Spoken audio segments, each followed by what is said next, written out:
I have a complicated relationship with fighting games because I really like some of them. I cannot friggin' stand mainstream fighting games like Street Fighter and Mortal Kombat. I hate fighting games where your basic moves don't do diddly dick and the only attacks that deal any decent damage are combos that involve memorizing complex control stick movements that have to be entered out precisely alongside button combinations. Not only is constantly having to use a reference for these attacks a massive pain in my ass, but I spend more time in a fight trying to get a handful of moves to work than I do actually playing the damn game.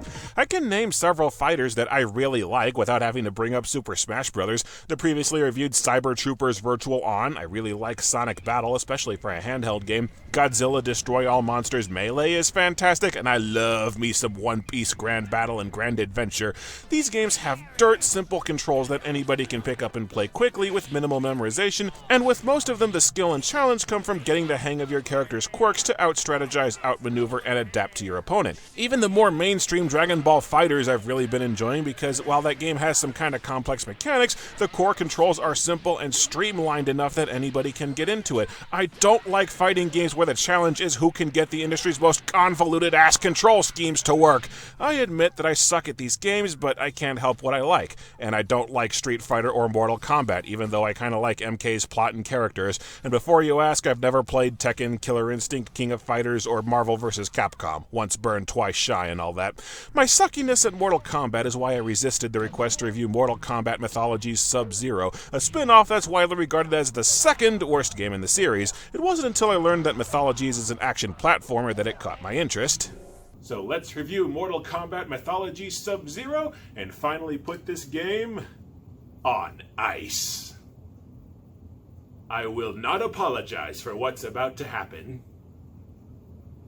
First things first, I live-streamed this game as part of Sentinels of the Store's charity livestream for able gamers. The replay is available on my channel. The 20 or so of you who tuned in may recall that I was playing the game on its easy difficulty. We discovered live that the game cuts off 3 levels early if you're playing on easy. Why this was a recurring trend for shitty Nintendo 64 games, I will never know. But let the record show that I replayed the entire game on normal for this review. The easy mode is halfway tolerable because you can set it to 12 lives and 8 continues, letting you clear levels with sheer attrition, but those caps drop to 6 lives and 4 continues on any other difficulty, making the game's abundant cheap deaths substantially more annoying.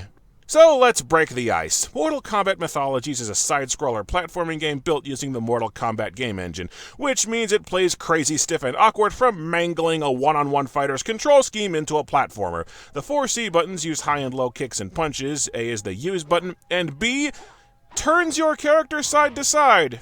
If you're wondering why in the hell a side-scroller would ever need a turn command, it's because a lot of Mortal Kombat combos involve pressing backward from your opponent, and rather than streamline the controls to suit a completely different genre, they just kept the bass-ackward combos and controls from the main games and force you to manually turn so you can back up from enemies. It constantly screws with your movement since you move slower, jump worse, and can't run or attack if you're facing the wrong direction, and what's worse is if you're in the middle of combat, the game will only sometimes turn you automatically.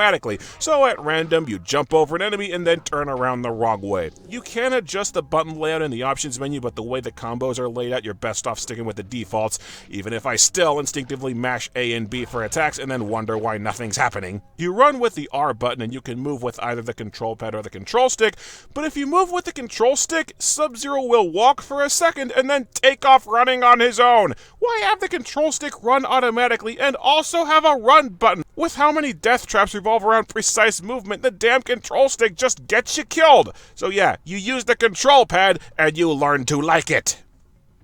The worst part of the controls is that you jump by pressing up on the pad or stick. Common for fighting games, horrible in platformers. The cold hard fact is that using up to jump isn't nearly as precise as jumping with a button, and precision is everything in a platforming game.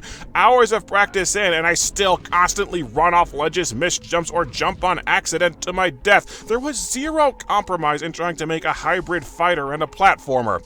What kills me is Midway had already made Batman Forever on the Super Nintendo before this game came out, and that was another platformer using the Mortal Kombat engine that also controls like absolute ass. They made the same horrible game twice, and they didn't learn shit. Thing is, though, the controls are crap and lead to constant deaths and suck fun out of the game, but it didn't take me all that long to get used to them. The controls are not the biggest issue here. The real problem is that the game's levels are so deliberately designed to be dickish and convoluted that I never would have gotten past level 2 of this pig shit without a walkthrough. The game begins with Sub-Zero breaking into a Shaolin Temple, and you start fighting the monks inside. What an icy reception. Like real Mortal Kombat, your basic attacks barely do squat. You have to use specific and unlisted strings of buttons for combos to get any decent damage output. I resorted to machine gun punching most of the enemies, especially since mashing low punch while running sporadically gets Sub-Zero to chuck a dude over his shoulder. After you beat up some monks, you have to jump off a balcony to a floor below. More specifically, you hop on top of the balcony and then jump off or else it kills you. That's arbitrary. Then you come across the classic side-scroller obstacles, weights that drop from the ceiling and squash you when you walk under them. So you carefully inch your way over to the trap to set it off, and then you run under what? They put 2 of these traps right next to each other with no room to stop in between them? Gotta stay frosty and get my positioning perfect. Whoop. Whoop. There we go. You fight Scorpion, which is pretty easy because for plot reasons, Scorpion doesn't have his ranged attack and I do, so I kick his ass, swipe a scroll, and then I bumble around until I realize that I can climb this rope to the exit. Wow, Sub-Zero looks stupid climbing the rope without using his legs. Mortal Kombat Mythologies was released on both the Nintendo 64 and the PlayStation, and the PlayStation version has live-action cutscenes, while the Nintendo 64 version makes do with still images and text. But as a consolation, the Nintendo 64 version doesn't have any loading time since it's a cartridge. Actually, the N64 cutscenes might be better because they have some pretty atmospheric music, and the voice in your head is going to be a better actor than half the actual actors. Grandmaster, in honor of the Lin Kuei, I bring you this sacred map of elements. Greetings! I see the ninja has been successful in retrieving my map. Let's get something straight. I am not a ninja. I am Lin Kuei. Anyway, Sub-Zero has been hired by recurring MK villain Quan-Chi. This being a prequel, they don't know that he's evil yet. I guess dressing like the Shredder with makeup by Tim Burton wasn't a big enough clue that he's not an ice guy. Speaking of prequel, Quan-Chi explains that he hired both Scorpion and Sub-Zero to steal the scroll, and he kept it a secret, leading to that boss fight in the first level where Scorpion canonically dies. So the big epic rivalry between Sub-Zero and Scorpion throughout the franchise is all over Quan-Chi being an idiot. The scroll you stole is a map to a temple of the elements that Quan-Chi wants you to raid and steal a magic amulet. So you visit a wind level, an earth level, a water level, and a fire level, and there's no plot the next few hours. What plot there is tends to be incomprehensible to people unversed in Mortal Kombat lore anyway, because the N64 version cuts most of the exposition on who and what these people are. The Wind Temple is a series of piss-annoying jumps over a perpetual bottomless pit. Floating platforms with enemies that can knock you off is pretty fair game, but then you have to make jumps using whirlwinds that only appear when they damn well feel like it, and they try to get cute with the 3D layout of the levels. You have wooden platforms that rotate in circles and swinging platforms, and you have to time them perfectly or you die, and it's difficult to reconcile the 2D sprite with a 3D environment. Plus, you can barely control your jumping arcs because, again, the game's engine wasn't built to do any of this. But this is where you start getting introduced to the game's utter batshit moon logic. In each temple, you collect 3 keys and use them wherever you see a gold symbol to open up blocked passages. The first one spawns a tornado so you can jump this huge gap. A tornado that regularly glitches so that you fall straight through it.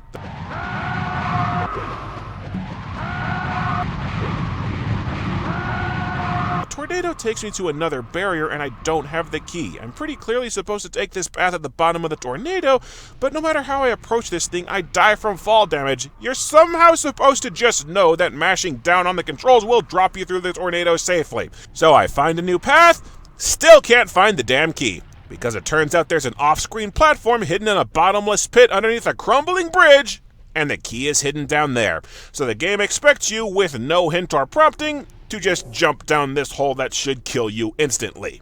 What the hell? So I make my way back to the tornado, I go through the locked door, another door doesn't open unless you get crazy precise timing and freeze an enemy on a pressure pad, and I get the last key. Wait, what? Ah, now that's just being an asshole. But now I can finally move on. Oh, you piece of shit! Did you know the PlayStation version plays a short movie every time you die from falling?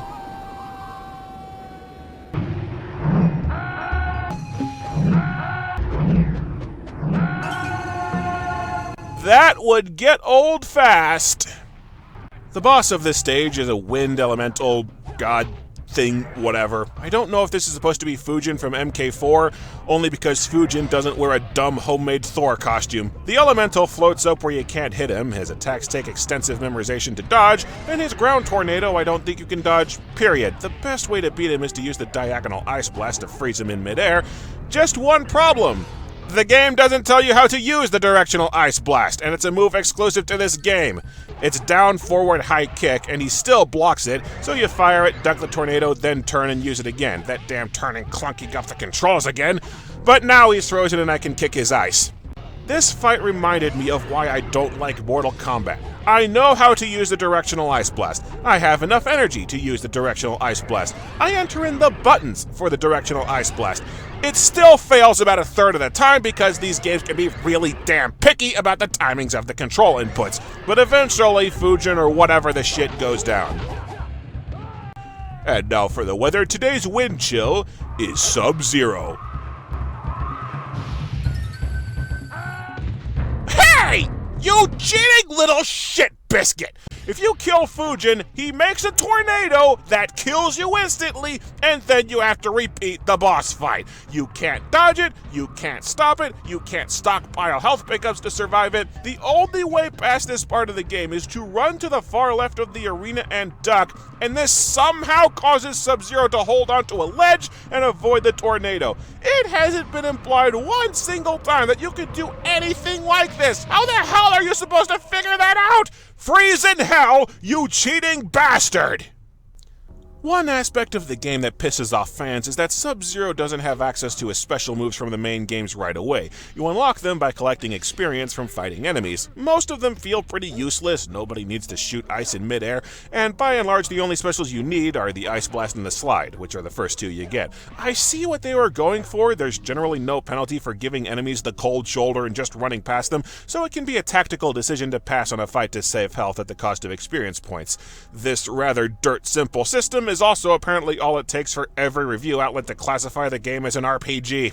There are two ways to save your progress. You can either save to a memory card, or you can continue using passwords. If you load with a password, your lives replenish and you get a few healing items in your inventory, but you lose all your experience and your special moves, though later levels start you out with the Ice Blast and Slide anyway. If you save to a memory card, you can keep your special moves and whatever inventory you had built up, but your lives and continues don't come back, and there aren't many extras in the game. 2 levels in and I'm down from 24 lives to around 8. I'm already on thin ice and I've barely started. So yeah, you're gonna continue with passwords and you're gonna constantly get screwed out of the special moves. The Earth Temple is full of pit traps that are hard to spot because the holes are 2D images built into the ground texture instead of actual holes. Another recurring problem with the game is the camera doesn't pull out far enough to show you what the hell you're doing. You can't see hazards or upcoming enemies. This screws you in combat because you can't freeze enemies that are off screen, and it screws you in platforming because you won't see traps until you've already flipped into them. It also screws you fighting the Earth boss. You're supposed to drop an elevator on his head to deal massive damage, and you can't see the boss or the elevator. Plus, you have to heavily use the slide to get past the Earth Elemental and hit the switch. It's pretty easy to do. Just hold block while pressing down, then back, then low punch, then low kick. A basic move takes 5 buttons! The first tunnel in the level, you come across a rope that takes you down to a pit and a door, but the door is locked. There's no way to jump back out of here and... What? Oh, that's cold! They trick you down here and then suck out one of your lives with an inescapable trap. This level has levitating monks that zap you with shields and are immune to damage. You're somehow supposed to figure out that you kill them by landing an ice blast exactly as they teleport. What's cruel is an early door doesn't open unless you've killed the first monks that appear in this level, so you're just supposed to figure out how they work the instant they show up.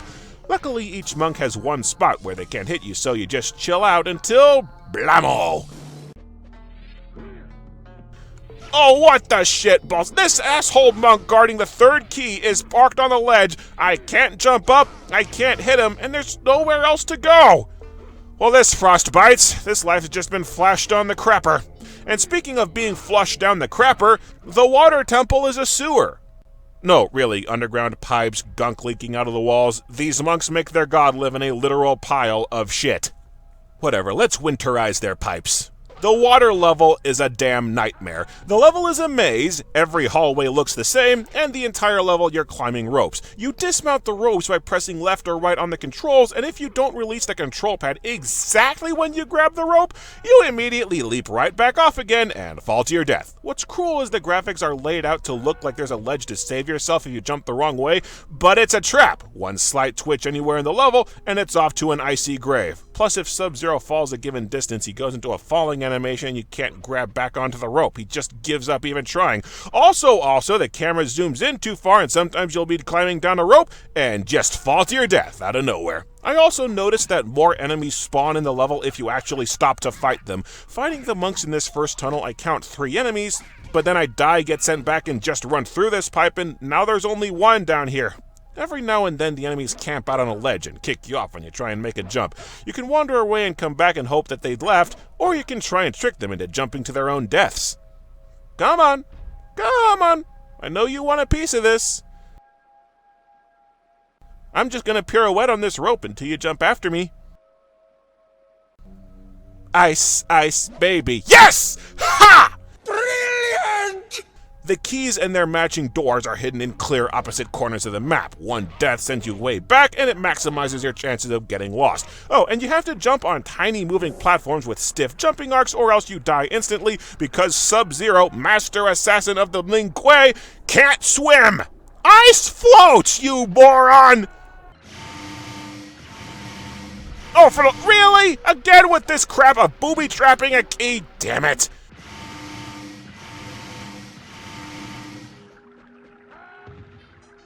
Crap! The water elemental is a water guy who looks like Dr. Manhattan. He has a ton of ranged attacks with no wind-up, so I just kept jumping behind him and kicking him until he found his chill. The Fire Temple is basically a gauntlet running through traps so that the cheap shit teleporting enemies don't catch you and rip you to shreds. Now's a good time to bring up that the game does give you healing items to restore your health, but if you die and go back to a checkpoint, the healing items that you've used don't come back. I keep using a healing item to get through this gauntlet and then dying in a fall, and it snowballs until I have no healing items left. So I avoid using healing items out of fear that I'll waste them, and then I don't get to keep them anyway since I'm continuing with passwords. This jackass keeps kicking me off the ledge. I could get past him with the directional ice blast, if I still had it because I got here with a password. I'm locked out in the cold. This whomps. The fire elemental boss looks like Raiden set on fire, and I love this guy. He shouts over-the-top gibberish every time he uses an attack.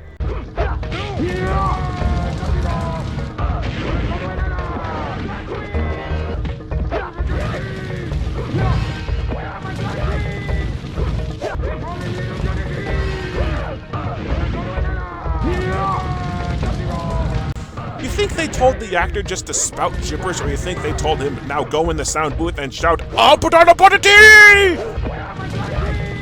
Where's my dry cleaning? Yeah! Suck it off! Indomitable Togepi! Okay, enough jesting. Let's knock this guy out cold. Sub-Zero finally gets the amulet. Quan-Chi grabs it and says he's going to use it to revive fellow MK4 villain Shinnok, and then he heads to the Nether Realm, which is basically hell in this universe. Raiden shows up and... Wait, Raiden with a Y? Did they seriously misspell one of the main characters' names? Well, no, I looked it up. Since so many games and media use the name Raiden in fiction, the Mortal Kombat home console ports, TV shows, movies, and comics often misspell his name on purpose to avoid confusion or potential lawsuits.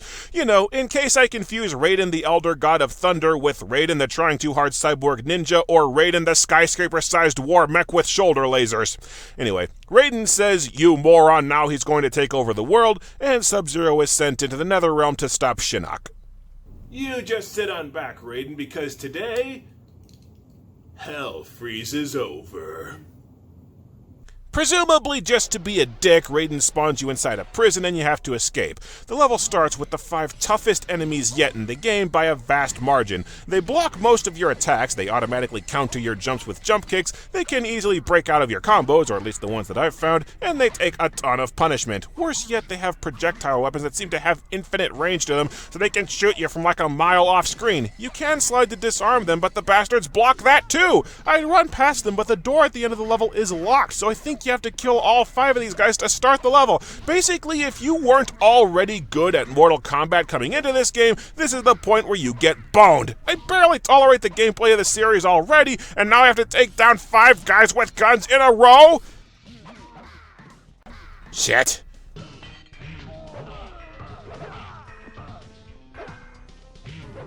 Shit! Shit! Shit! Shit!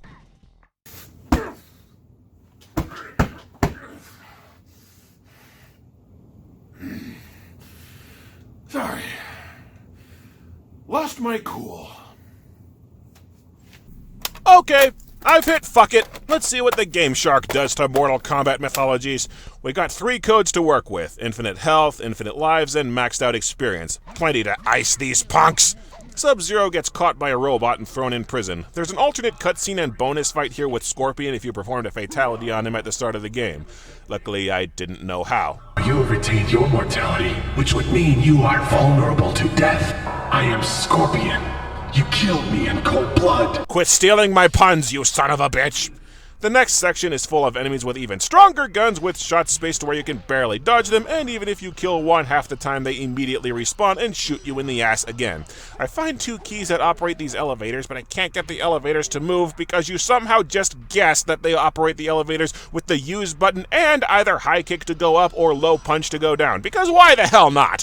But even knowing how to move the elevators, it's not long before I'm stuck again. The 3rd key is nowhere to be found. Know why? Because the elevator to the 3rd key is hidden off screen, somewhere the camera never points. Kiss the darkest parts of my ass. The boss of the level is the security robot. You fight him by landing 1 or 2 hits, then sliding under him and repeat. Try anything else or do the steps out of order and he blocks or counters you. Yeah, one of those bosses, the cheap ass who's only vulnerable to 1 set of attacks that you're just supposed to guess. Sub-Zero heads to Shin Ops Fortress and gets stalked by a trio of foxy assassin ladies working for Quan-Chi. The man may be an insane evil bastard, but he's an equal opportunity employer. Sir, a mortal has escaped from the prison of souls. He is headed towards the Sea of Immortality. Immortal? Yes, immortal, with the ability to freeze. He also said to tell you that winter is coming and he'll pry the amulet from your cold, dead hands.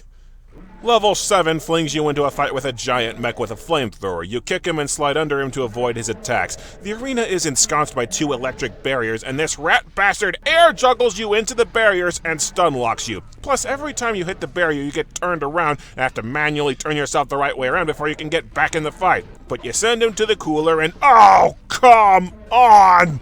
Then you fight another robot, only this one has a machine gun that I cannot for the life of me figure out how you dodge. It keeps air juggling me against the damn wall. I can't figure out how you fight this damn boss. He blocks or immediately counters the slide in almost all my attacks. I figured out that he can't shoot you if you're right up against him, so I get in close to speed bag his nuts, but after a few hits he started countering that too. It's like he'll just get into spells where he's invulnerable to everything, and all my attacks just bounce off him no matter what I do. Hell, I'll slide under the boss. I'll go to land some hits while he's still firing in the completely wrong direction, and without a single frame of animation, he'll just warp to facing me mid-attack and counter me because, oh, my everything-proof shield is up. Well, there's only one answer to a spoiled, cheating, punk-ass little brat. Screw the rules and just deck him in the face. Revenge best served cold, you wannabe Transformer shitbag! I scour the level. I need 3 keys. I only find 1, because 2 more bosses are hidden down bottomless pits with no hint there's anything down there. They actually expect you to start throwing yourself down every bottomless pit, committing suicide over and over until you find the last 2 damn keys! What? Well, there's a new strain of horse shit. I caught myself on a ledge and the game still counted it as a death. What in the hell?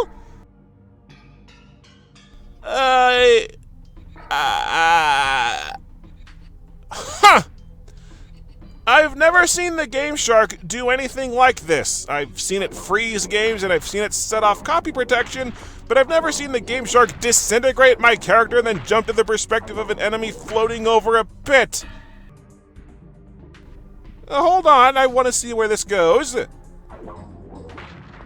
And we're stuck. That's a new one. The last level, Shin Ops Fortress, is infested with the toughest enemies yet. They block most of your attacks, they stop you from jumping, they throw lots of projectiles, they have a ton of fast and long combos, and I kept catching these bastards respawning literally the instant I took one out. This level is you running through a pretty simple maze fighting Quan-Chi's assassin ladies and then Quan-Chi himself, and I know I'm using a Gameshark, but the 4 bosses of this level feel easier than the basic enemies. It feels like the best way to bypass the goons is to use the Shatter, one of the later special moves that you get. If you ice blast an enemy twice and then uppercut, it's a one-shot kill, and a hell of an icebreaker. Stay cool, shithead. You have the option of sparing one of Quan-Chi's assassins, this chick named Serena, and if you do, she jumps in and knocks off the last bit of Quan-Chi's health for you. She asks Sub-Zero to help her escape to Earth, bold to try charms on the cold-hearted, but she gets fridged by Shinnok, and fittingly the game goes out on one last note of cryptic bullshit. You can't damage Shinnok at all. He's only vulnerable immediately after his amulet flashes, which only seems to happen when he's pushed you to the edge of the stage, at which point you freeze him, use the teleporters that suddenly exist at the edge of the stage, run up to him and press action to steal the amulet. Then Raiden teleports you out while Shinnok transforms into a Yu-Gi-Oh monster. I think he's the Dark Chimera. You can opt to fight Demon Shinnok to unlock some bloopers in the PlayStation version, but you don't get shit for it in the N64 game, so to hell with it. Raiden congratulates Sub-Zero for unscrewing his screw-up. Sub-Zero returns home where his quest has caught Shang Tsung's attention, and he gets invited to the first Mortal Kombat game. Roll credits.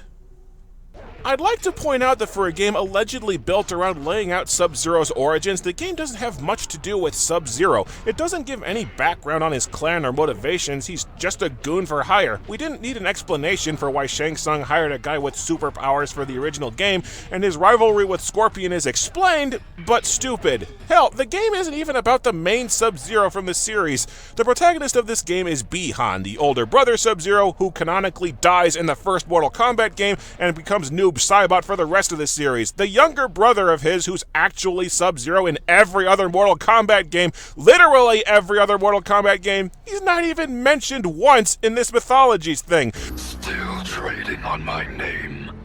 A name you forsook long ago. Not willingly. So really, Mortal Kombat Mythologies Sub-Zero has dick to do with Sub-Zero. If anything, the story just feels like a feature-length advertisement for the then-upcoming Mortal Kombat 4, since it gives a little introduction to 4's main villains, Shinnok and Quan-Chi. It's like they didn't have any ideas for a real story, so they just made it a cheap tie-in.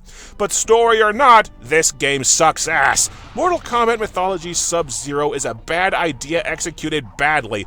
A platformer with fighting game controls would be bad enough, but throw on top of that broken enemies and deliberately obtuse level design that defies all comprehension, and you just wonder how any of this could have ever sounded good to anybody who'd ever played a video game before, or maybe they were conspiring to shill the strategy guide. This game sucks on ice. It seriously borders on being cold-blooded torture. But that's no problem anymore because I survived this ice age, so now I can throw the game in cold storage, leave it there till it gets freezer burn. Maybe someday I'll get nostalgic and pull it out of the deep freeze, but it'll probably be a cold day in hell before that happens. Spare me. I'm afraid that my condition has left me cold to your pleas of mercy. Fatality.